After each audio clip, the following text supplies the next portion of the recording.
Hi மக்களே, மேக சந்தேசம் serial பார்க்கலாம்.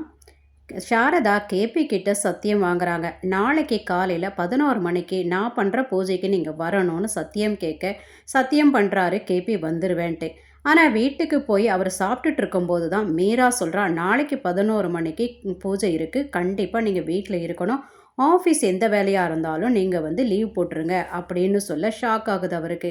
என்ன பண்ணுறதுன்னு புரியாமல் இருக்கும்போது பூமி சொல்கிறா, எப்படி இருந்தாலும் நீங்கள் சாரதா அத்தை பண்ணுற பூஜையில் தான் கலந்துக்கணும், நான் ஏதாவது ஒரு வழி பண்ணுறேன்னு சொல்கிறா. இங்கே இந்த மீராவோட நடக்கிற இந்த பூஜையில் அந்த கலசத்தில் ஏதோ ஒரு பவுடரை போட்டுடுறா. அது கொஞ்ச நேரத்திலே பற்றி எரியறதுனால ஐயரு இது அபசகனம், இது வேண்டாம், இன்னொரு நாளைக்கு வச்சுக்கலான்னு சொல்லிடுறாரு.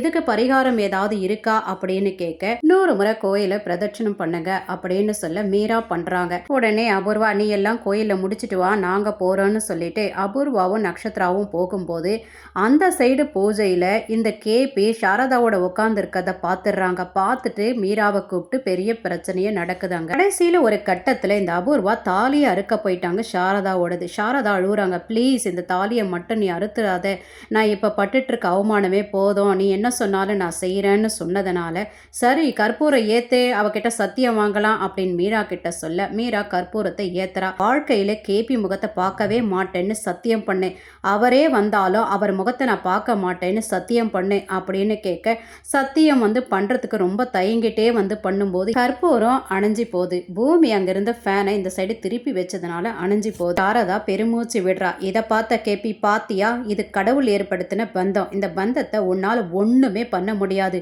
அப்படின்னு சாரதாவை கையை பிடிச்சி கூட்டிட்டு போறாரு கேபி.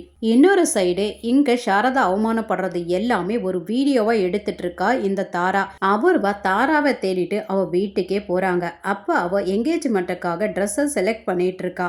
என்ன ஆண்டி நீங்க இங்க அப்படின்னு அவ கேட்க, ஆமா நீ கோயில்ல வீடியோ எடுத்துட்டு இருந்ததை நான் பார்த்தேன், எதுக்காக அந்த வீடியோ அப்படின்னு கேட்க, என்னை கட்டிக்க போறவருக்கு அனுப்பி அவங்க அம்மாக்கும் அவருக்கும் சண்டை வரணும், அதுக்காக தான் ஆண்டி அப்படின்னு சொல்ல இந்த ஜெனரேஷன்லாம் ஆவேசம் படுறாங்க, ஆனா ஸ்மார்ட்டா திங்க் பண்ண மாட்டேன்றீங்க அப்படின்னுட்டு நான் உனக்கு ஒரு ஐடியா கொடுக்குறேன். இந்த வீடியோவை நீ சாரதாக்கு காட்டி அவளை பிளாக்மெயில் பண்ணு, அப்பதான் உனக்கும் ககனுக்கும் கல்யாணம் ஆகும். ஏன்னா சாரதாக்கு பூமியை தான் ரொம்ப பிடிக்கும்.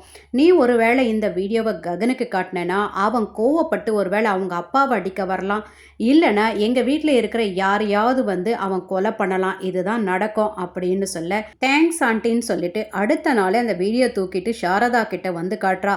எதுக்குமா இந்த வீடியோ எடுத்தேன்னு சாரதா கேட்க, இல்லை அவருக்கு காட்டுறதுக்கு தான், அவங்கள இவ்வளோ அவமானப்படுத்திட்டாங்க இல்லை அத்தை அப்படின்னு சொல்ல, வேண்டாமா அவருக்கு காட்டாதம்மான்னு கெஞ்சுறாங்க சாரதா. எனக்கு அவமானம் நடந்தது, அவனால தாங்க முடியாது, அவன் ஏதாவது ஒன்று பண்ணுவாமா, வேண்டாமா அப்படின்னு சொல்ல, ஆமா அத்தை கோபத்தில் உங்க வீட்டுக்கார கூட கொலை பண்ணிடுவாரு, அப்படி கொலை பண்ணிட்டாருன்னா ஜெயிலுக்கு போயிடுவாரு, தூக்கு தண்டனை கொடுத்துருவாங்க அத்தை அப்படின்னு சொல்ல, இது எல்லாம் கேட்ட சாரதாக்கு பயம் வேண்டாமா தயவு செய்து இந்த வீடியோ அவங்கிட்ட காட்டாத அப்படின்னு சொல்ல, அப்பனா அவர் நல்லா இருக்கணும்னு நீங்க நினைக்கிறீங்களா அத்தை அப்படின்னு கேட்க, ஆமாம்மா அப்படின்னு சொல்ல, அப்படின்னா எங்க கல்யாணம் நடக்கிறதுக்குள்ள நீங்க அவரை விட்டுட்டு ரொம்ப தூரமா எங்கேயாவது போயிடணும் அப்படின்னு இவ சொல்ல, எதுக்குமா இப்படி சொல்ற அப்படின்னு சாரதா கேட்க, ஏன்னா நீங்க இருந்தீங்கன்னா எனக்கும் அவருக்கும் கல்யாணம் நடக்காது, அதனால நீங்க இந்த வீட்டை விட்டு போகணும், அவர் லைஃப்ல விட்டு போகணும், அவர் லைஃபை விட்டு நீங்க போகணும் அப்படின்னு சொல்ல, கண்டிப்பா போறேமான்னு ஒத்துக்கிறாங்க சாரதா. சிஏ சங்கர் கிட்ட இருந்து பூமிக்கு கால் வருது, உன்னை பார்க்கணுமா அப்படின்ன உடனே பூமி கிளம்பி வரா. அவ வர வழியில அவரோட காரு பிரேக் டவுன் ஆயிடுது.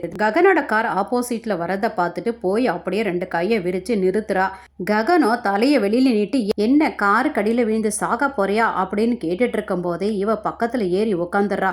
போமாமா போ அப்படின்னு சொல்ல, நான் ஒன்றும் உங்க டிரைவர் கிடையாது, எங்க போகணும் அப்படின்னு சொல்ல, நான் வழி சொல்றேன் நீங்க போங்க, அவசரமா போங்க அப்படின்னு சொல்லிக்கிட்டே இருக்க ககனுக்கு போன் வருது. உடனே பூமியோ போனை பிடுங்கிட்டு, கார் டிரைவ் பண்ணும்போதெல்லாம் போன் பேசக்கூடாது, நீங்க ஃபாஸ்டா ஓட்டுங்க அப்படின்னு சொல்ல, இருடி வச்சுக்கிறேன்னு சொல்லிட்டு அவர் ஒரு இடத்துல போய் காரை நிறுத்திட்டு பேச, ஐயோ ஏமாமா நீ தானே பேச சொன்ன, ஓட்டும் போது பேசக்கூடாதுன்னு சொன்னல, அதனாலதான் அப்படின்னு சொல்ல, ஐயோ தயவு செய்து ப்ளீஸ் நான் போகணும்னு சொல்ல, அவளோட இடத்துல எடுத்துகிட்டு போய் விடுறாரு.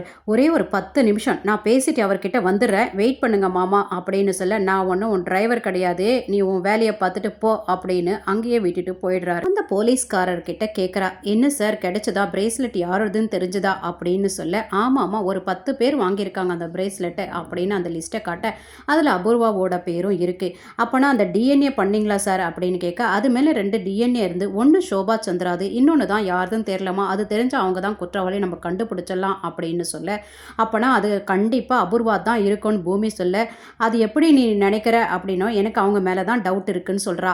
அப்போ அவங்களோட டிஎன்ஏ பார்க்கணுன்னா என்ன சார் பண்ணுறது அப்படின்னு அவ கேட்க, அவங்களோட முடியோ இல்லை நகமோ கிடைச்சா அவங்களோட டிஎன்ஏ பண்ணலாம் அப்படின்னு சொல்ல, நான் ஏற்பாடு பண்ணுறேன் சார்ன்னு சொல்லிட்டு போகிறா. ஆமாம், இந்த போலீஸ்காரர் சரச்சந்திராவை கூப்பிட்டு தானே பேசணும், ஏன் பூமியை கூப்பிட்டு பேசினாருன்னு தெரில. ரெஸ்டாரண்ட்டில் பூரியும் துருவும் 2 பேருமே மீட் பண்ணி ஜூஸ்க்கு ஆர்டர் பண்ணி சாப்பிட்றதுக்காக உட்காந்துருக்காங்க.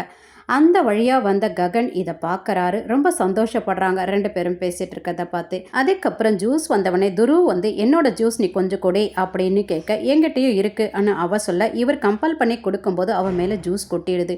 உடனே டிஷ்யூ பேப்பர் எடுத்து துடைக்கிறாரு. இதை பார்த்தவொடனே முகம் சுளிக்கிறாரு நம்ம ககன். அதுக்கப்புறம் துரு உன்னோட கையை நான் தொடட்டுமான்னு கேட்டுட்டு அந்த கையை பிடிச்சி அவர் மொத்த கொடுக்க போகும்போது ககனுக்கோ கோவம் தலைக்கு சுருன்னு ஏறி போய் கடிக்கலான்னு கிளம்பும் போது அந்த வழியாக வந்த பூமி இதை பார்த்து பூரி அப்படின்னு கத்த பயத்துல எந்திரிச்சு நிக்கிறா. நீ யாரடி என்ன கேட்கறதுக்கு, நான் அவரை கட்டிக்க போறவர், இவர் பேரு தான் துருவ் அப்படின்னு சொல்ல, அதுக்கு பூமி, நான் உன் அண்ணி, உன் அண்ணனோட பொண்டாட்டி, உன் அம்மாவுக்கு மருமக, அது ஏன் குடும்பம், அது சிதையக்கூடாது அப்படின்னு சொல்றதெல்லாம் இந்த சைடு ககன் கேட்டுக்கிட்டே இருக்காரு. முதல்ல என் அண்ணனுக்கு டைவர்ஸ் கொடு, எங்கள் வாழ்க்கையிலிருந்து நீ தூரமாக போயிடு அப்படின்னு சொல்ல, அதுக்கு பூமி சொல்கிறா, அதெல்லாம் கொடுக்க முடியாது, அப்படி ஒன்று நடந்துச்சுன்னா அதுதான் நான் பூமியில் வாழற கடைசி நாளாக இருக்கும், வா வீட்டுக்கு போகலாம் அப்படின்னு கையை பிடிச்சி இழுக்க, நான் வர முடியாதுன்னு சொல்கிறா. உடனே துரு, எங்க இப்படி ஃபோர்ஸாக நடந்துக்கிறீங்க அப்படின்னு கேட்க, இங்கே பாருங்க, நீங்கள் எனக்கு அறிமுகம் இல்லாதவர், என் நாத்தனாரை நான் கூட்டிகிட்டு போகிறேன், தயவு செய்து நீங்கள் தடுக்காதீங்க அப்படின்னு கையெடுத்து கும்பிட்டுட்டு பூரியை பார்த்து வா போகலாம் அப்படின்னு கூப்பிட,